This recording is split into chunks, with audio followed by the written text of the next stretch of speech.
सत्संग का महत्व। बुद्ध ने युवक को सत्संग का महत्व समझाया।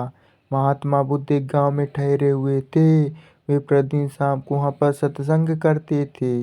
भक्तों की भीड़ होती थी, क्योंकि उनके वचनों से जीवन को सही दिशा बोध प्राप्त होता था। बुद्ध की वाणी में गजब का जादू था। उनके शब्द श्रोता के दिल में उतर जाते थे।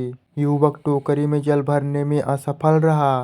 बुद्ध ने यह कार्य निरंतर जारी रखने के लिए कहा। युवक प्रतिदिन टोकरी में जल भरने का प्रयास करता, किंतु सफल नहीं हो पाता। कुछ दिनों बाद बुद्ध ने उससे पूछा, इतने दिनों से टोकरी में लगातार जल डालने से क्या टोकरी में कोई फर्क नजर आया? युवक बोला, एक फर्क जरूर नजर आया है।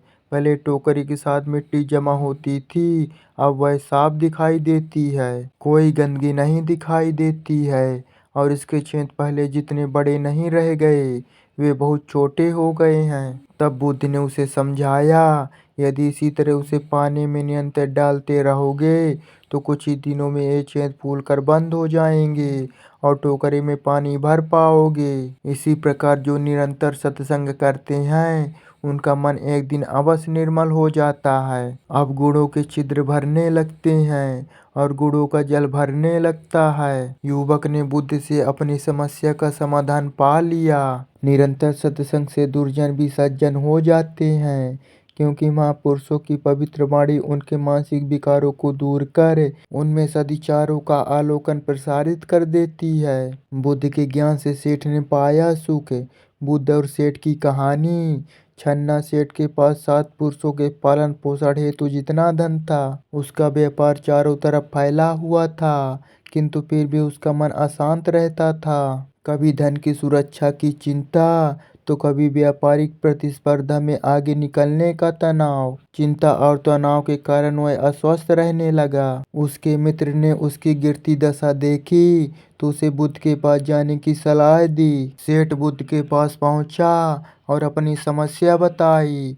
बुद्ध ने उसे सांत्वना देते हुए कहा, तुम घबराओ मत, तुम्हारा कष्ट अवश्य दूर होगा। बस तुम यहाँ कुछ दिन रहकर ध्यान किया करो। बुद्ध के कहे अनुसार सेठ ने रोज ध्यान करना शुरू कर दिया, किंतु सेठ का मन ध्यान में नहीं लगा। वह जैसे ही ध्यान करने बैठता, उसका मन फिर अपनी दुनिया में चला जाता। उसने बुद्ध को यह बात बताई, किंतु बुद्ध ने कोई उपाय नहीं बताया। थोड़ी देर बाद जब सेठ बुद्ध के साथ वन में सायंकालीन भ्रमण कर रहा था, तो उसके पैर में एक कांटा चुभ गया।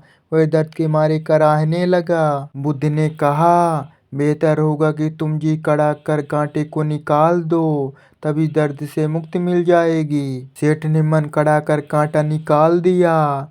उसे चैन मिल गया। तब बुद्ध ने उसे समझाया, ऐसे ही लोभ, मोह, क्रोध, घमंड व द्वेष के कांटे तुम्हारे मन में गड़े हैं। जब तक अपने मन की संकल्प शक्ति से उन्हें नहीं निकालोगे, अशांत ही रहोगे। सेठ का अज्ञान बुद्ध के इन शब्दों से दूर हो गया और उसने निर्मल हृदय की राह पकड़ ली। अपनी कुप्रवृत्तियों से मुक्ति के लिए संकल्पबद्धता अनिवार्य है। जब तक व्यक्ति दृढ़ निश्चय न कर ले, वह अपनी गलत आदतों से मुक्ति नहीं हो सकता।